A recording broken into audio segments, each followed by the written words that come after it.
Hi, welcome to this edition of Bender's Briefings. I'm Robert Bender, County Commissioner, District 4. Today I'm going to give you a little behind-the-scenes look at some of the services that the county does. Right now we're standing in the central office complex, which a lot of you may be familiar with if you have building services, come down to get your permit. We do house a number of county staff here, but one of the more interesting things that is here is our Traffic Signal Operations Center, known as TSOC. So we're going to get a little behind-the-scenes look at that. And then we're going to go learn a little bit more about mosquito control. A lot of us have always seen the foggers come around, but that's really our last line of defense. So we're going to look at all the different things that mosquito control is doing before it gets to that fogging section, and that's the last line of defense that they use against mosquitoes, seeing how they're doing environmentally friendly options to take care of the mosquito population and make sure that we can all enjoy the summer. So please join me as we learn about these great services that the county offers. Now I'm in the Traffic Signal Operations Center, joined by David Forte, Sam Campbell, and Jim Hagan. This is the known as TSOC. It's the brains of the operation for all of our signals that are connected in Escambia County. We have some video that we can watch in real life and allows our engineers to manipulate traffic signals, leave it green longer, trying to make your commute a little bit easier, or in the case of an accident, maybe flush it so you get through that area quicker. So David, how long have we had this up and running? It's been, give or take, about a year and a half that we've actually had this TSOC in this current configuration. We've been bringing several online. We have several more signals we're trying to bring on over the next several months, probably about 2025. Right now we have, of the 194 traffic signals in Escambia County, 78 of them are actually connected. We can actually manipulate from our TSOC. Of those 78, 17 of them are county-owned county signals. Mr. Jim Hagan and Mr. Sam Campbell are working to bring all 37 of the county traffic signals up to connectivity to the TSOC. That'll be hopefully by the end of this calendar year. We're working with our counterparts at FDOT and our sister agencies, City of Gulf Breeze, City of Pensacola, and Santa Rosa County, and City of Milton, to eventually have the entire region, Escambia and Santa Rosa County, have a fully connected ATMS system, smart signal system.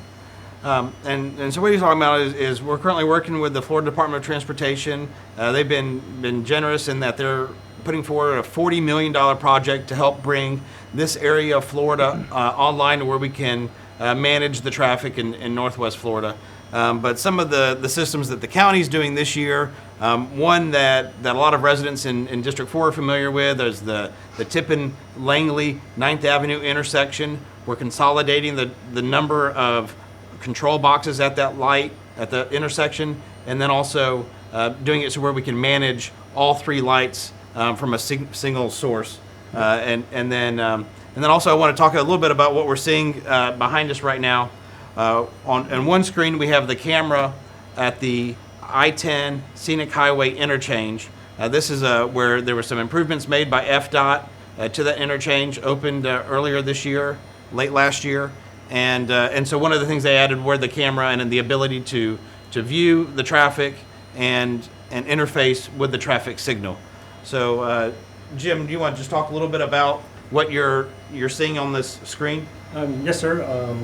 The view here is of the detecting the vehicles. It's looking at Scenic Highway, the ramp for westbound I-10, and you can obviously see Scenic Highway. That's looking towards the Dairy Queen over there off I-10. But not only this, the connectivity through the Transparity software, so we can manipulate the timings. Helps traffic flow. So again, another area that I hear a lot about is Davis Highway. We do have some connectivity to those lights that are on the state road.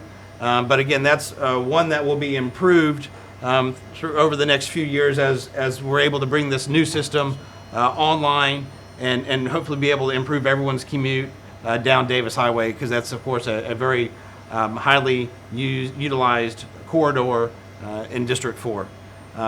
Of course, one of the other ones that we've had now for a little over a year is on Pensacola Beach.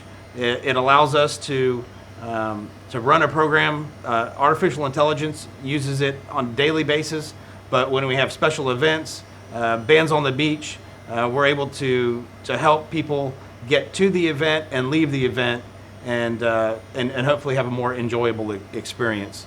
The other thing is we get a lot of data from this, so we can look at drive times from between certain points based on sensors in the roadways, and a little bit more about what kind of information we can pull.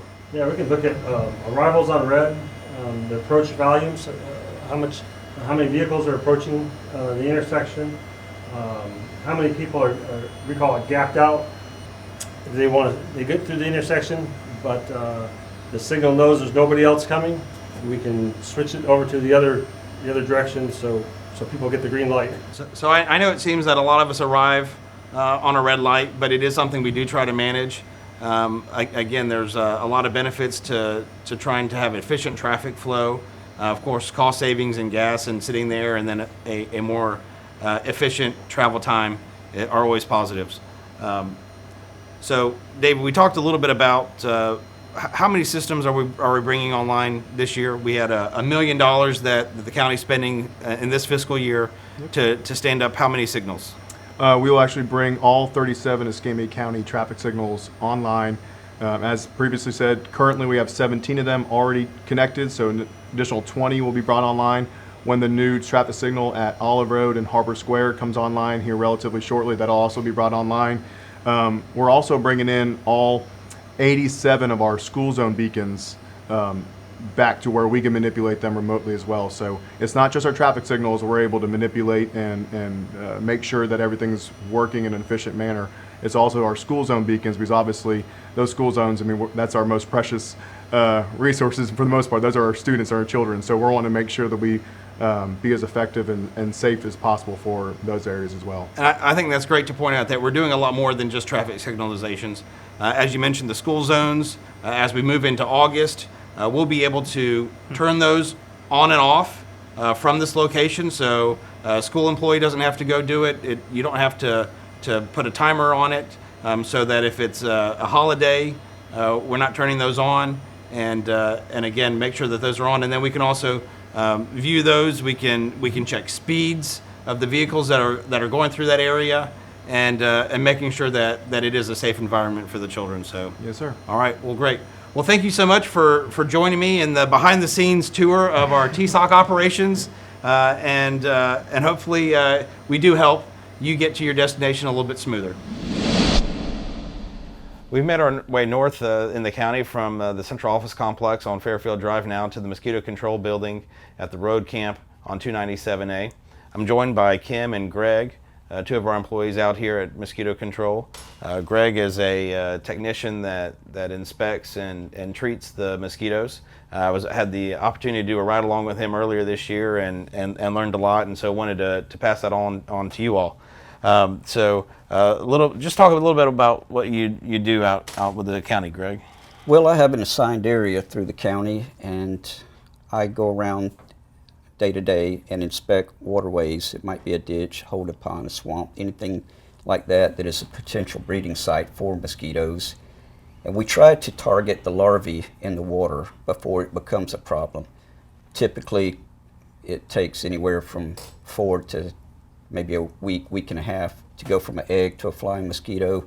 And if we can interrupt that process before they fully develop into a flying mosquito, then it doesn't become a problem for the public. So that's another reason I wanted to come today is that really our last line of defense is fogging. I know a lot of citizens will call and say, I either need to have my neighborhood fogged or I don't want to have my neighborhood fogged. But we're doing a lot behind the scenes that you may not notice that's trying to limit the population of mosquitoes. And so I guess let's just talk about a little bit of that process. So there's with that short of a process to go from larvae to adult, you're probably hitting the same pond week after week almost, it seems, and so you're treating it there, and you just go ahead and walk through your process of how we treat mosquitoes. Well, ideally, like I said, it's better to stop them from becoming an adult mosquito.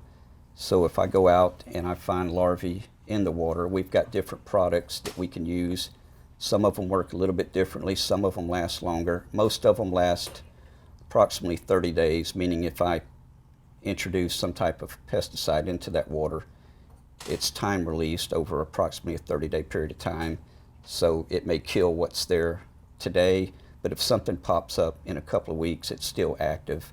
We have some that last even longer, 5 or 6 months, but they're quite expensive to use, so we're real choosy on when we use those. So we do have to go back to the same place periodically. If we can stop that from happening, then the public doesn't have a problem with getting bit. But we're limited to the fogging. Weather conditions play a big part in it. Obviously, if it's raining, we can't. We're limited to time. 6 p.m. to 10 p.m. is all we're allowed to fog.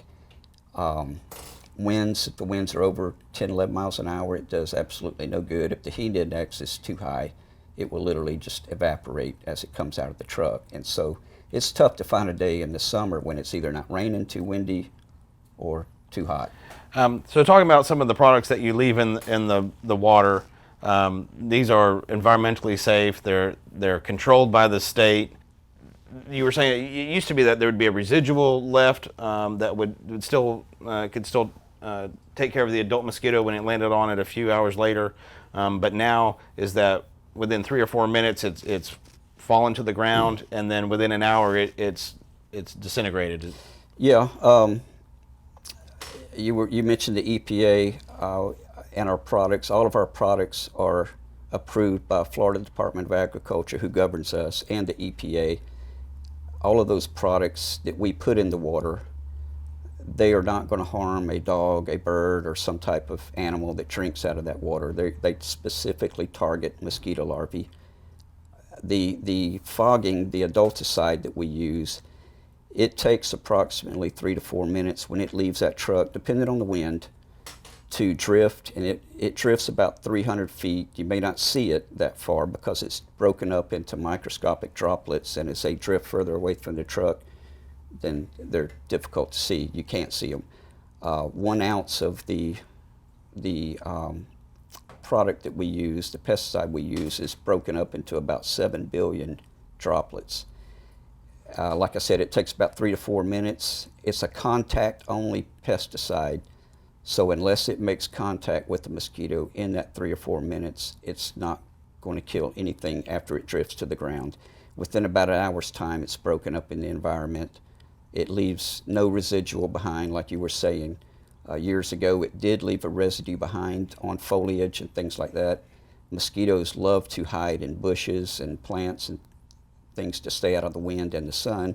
When they came in contact with that residue, it would kill them, but it was also killing non-target things that we don't want to kill. So what we use today leaves no residual behind. And I everything I've learned about our operations is that that we are probably one of the leading in the state in trying not to do as much fogging with other larvae targeting measures that we use. That again, knowing that the need that we have in this area for it, we're trying to do it as environmentally sensitive as possible, and really that fogging is as the last line of defense.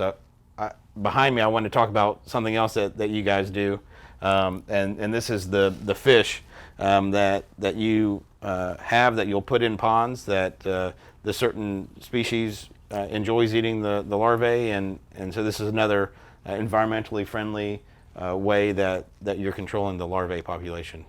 Right. This is a Gambusia minnow. Any fish will eat mosquito larvae. We use these because they're real hardy. They don't get stressed out moving them from one environment to the other. They also give live birth rather than lay eggs, so they can populate an area pretty quick. I've been to a swimming pool approximately a year later after I installed a couple of dozen minnows. I went back to reinspect it, and there were hundreds of these Gambusia in there. They populate an area fairly quickly, and they will eat mosquito larvae like candy. They love it. If we find a waterway that's a permanent body of water, it's not going to dry up in a couple of months, then that's the best thing we can do is put minnows in there, and they will they will take care of the problem. And again, this is a service we provide. So if someone would like to have these, if they have a retention pond on their property that they would like to have some minnows deposited, they can call and have those delivered. Is that right? Certainly. We've had numerous people, they have a swimming pool, the pumps broke, they have no intentions of fixing it, they don't use the swimming pool any longer, or they have an ornamental pond that's not circulating. And if they'll just call us, we'll come out. It's not going to cost them a dime. We'll install some of these, and that'll take care of the problem as far as that environment. So let's talk a little bit about what can citizens do to limit the presence of mosquitoes. Well, the biggest thing the public can do is check their property. There's always something, almost every time I go out to visit somebody, I find something on their property that's either breeding or has a potential of breeding. And it's something they didn't even recognize. They're not accustomed to looking for it like I am, and they'll step right by it and not realize the tray underneath the flower pot's bad about it, bird bath, any type of container, a tarp, ice cooler on their property. If they can dump that, I've got a bird bath on my property, and a couple of times a week I dump it, flush it out, fill it back up. That's the biggest thing the public can do, but unfortunately the mosquitoes don't respect property lines, so if your neighbor's doing something, the mosquitoes are just going to come on your property as well. I know one of the objects that we treated were some old tires on county property that again, the water gets in the tire. So if you have tires on your property and water gets in there, that's another spot. And also mosquitoes can lay their eggs and they'll be dormant for months until that water source essentially helps them. Yeah, we have, in the state of Florida, we have over 80 different kind of mosquitoes, and some of those are classified as floodwater mosquitoes, meaning they lay their eggs either in dry ground, moist ground, dry ground, on the side of a bucket, inside the bucket, and inside of a tire above the water line, and those eggs will lay there for days, weeks, even months, until you get warm temperatures, which we have now, and flooding. Once they flood those eggs hatch and start developing. So you talked about all the species, and that's why we're here today. Is Kim will identify the species that from the samples that you collect in the field, and again, this tells us the possibility of carrying viruses and other things like that. And I think we also was it the first in the state to recognize a certain species a little while ago. Well, we did find a new species a year and a half ago, and I believe it was only found in 3 other counties of the state, so it wasn't necessarily new to the state, and it's certainly not new to the U.S. There's other states that have it, but it was the first time we had identified it here. It was no worse than any other mosquito, but it was something new to us. And yes, Kim does, she goes out, and we have special traps that she puts out around the county that attract mosquitoes. Those traps are out overnight. She collects them the next morning, brings them back to the lab, freezes them to kill them, and then puts them under the microscope, counts them, sorts them by species, and that's usually when you see a fog truck go out. If Kim identifies enough mosquitoes of a species that's recognized as a potential health concern, then we will send a truck out. So it sounds like if there has to be a few levels to send that fogger out, is that it's not just the number of mosquitoes, but that they could also pose the health risk by carrying certain viruses. Correct. It doesn't mean that mosquito's got something. So if you see a fog truck out in your area, that doesn't mean we found a mosquito that's carrying a disease.